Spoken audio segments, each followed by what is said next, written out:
Today I'm going to make savory roast pork loin with potatoes. And this is a 3-pound boneless pork loin roast that I got at Whole Foods. And you can see it's thawed out and it's sitting fat side up in the roasting pan. I'm going to prepare the seasonings for the roast. I have some sage and I'm just going to crumble it in my hands. Have some rosemary leaves. I'm going to crumble them in my hands. And some thyme.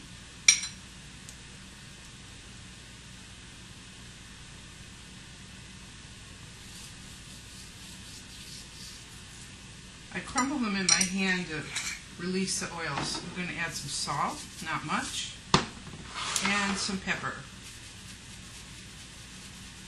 And then I'm going to toss the mixture a little bit with my hands.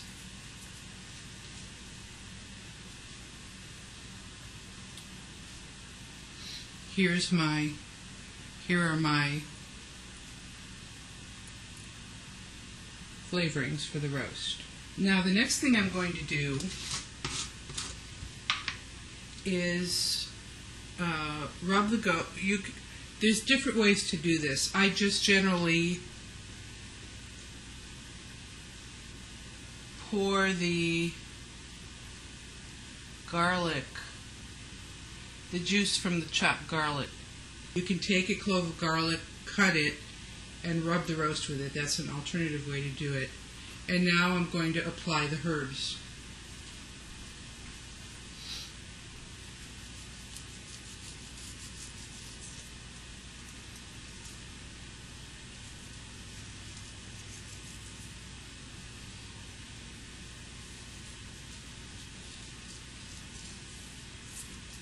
I'm going to harvest a sprig of fresh rosemary to put on top of my roast.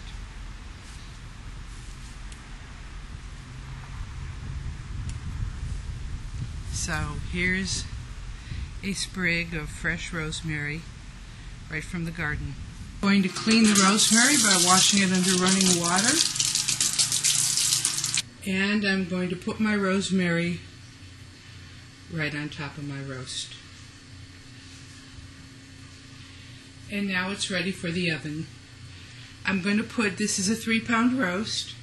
I'm going to put it in a 325 oven for about 2 hours. Now I'm going to prepare the potatoes and onions to roast along with the pork.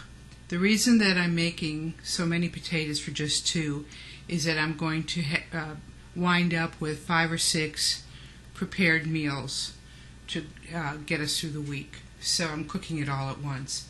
I've salt and peppered the potatoes. Now I'm adding a chopped onion. This is a sweet onion, not a red onion. I'm going to put in some garlic. There's my garlic. I'm going to add some rosemary, some sage. And your taste may vary.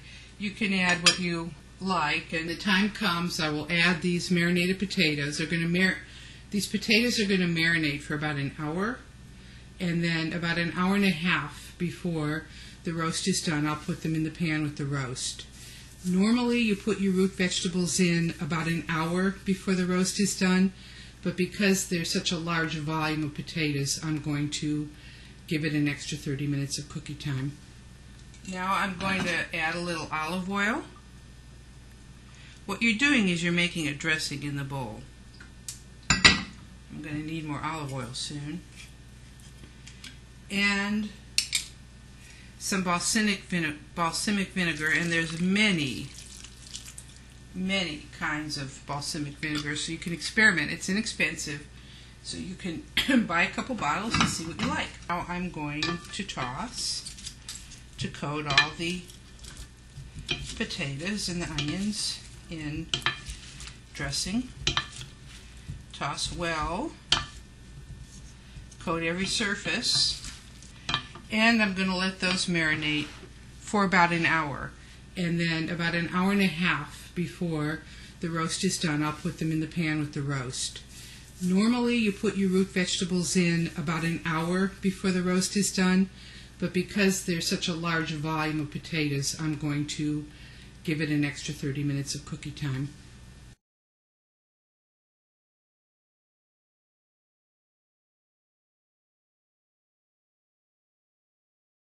Now I'm going to make the orange sauce for the pork roast. It's easy, very easy. There are only 4 ingredients. A cup of distilled white vinegar, a cup of sugar, and I use the powdered sugar because it dissolves more quickly, and a cup of orange curacao, and arrowroot, which is indispensable. It thickens the sauce. The recipe calls for a half a teaspoon per cup of liquid. If that's too thin, you can use more. Now I'm going to make the orange sauce for the pork roast. I'm going to add a cup of vinegar. Now for this operation you're going to need a whisk. I'm going to let that vinegar heat to the point of fragrance. While the vinegar is heating, I'm going to take about 2 teaspoons of arrowroot and my cup of curacao. This is curacao, but you can use triple sec. Anyway, I'm going to add a little bit of this curacao to the arrowroot and make a slurry.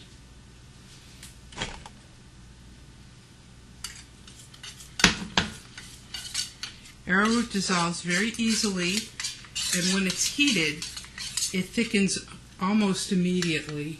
My vinegar is heating to the point of fragrance. You'll know, you'll smell it. So what I'm going to do now is whisk in my cup of confectioner's sugar. And I'm going to boil that until it begins to caramelize or turn a little bit gold. And I don't know if you can see the color change in the pot, but it's beginning to turn gold. So what I'm going to do now is pour in the balance of my cup of curacao that I did not add to the arrowroot. Stir that around. And now I'm going to add my arrowroot and curacao slurry. Now when you add arrowroot, you have to do it in a sort of a drizzle. And the minute it hits the water, the sauce in the pan, it's going to thicken.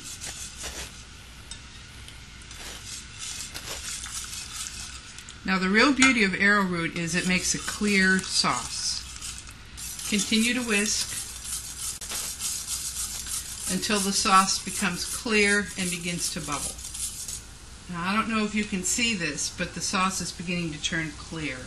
Okay, my sauce is a little thin, so I'm going to add another 2 teaspoons of arrowroot dissolved in curacao to my sauce, and hopefully that will be enough to make it thick enough to be a fruit sauce.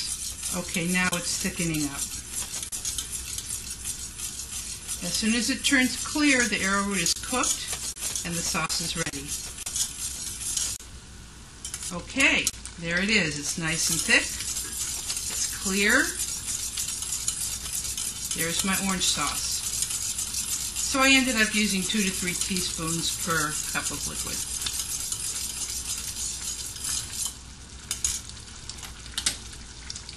There you go.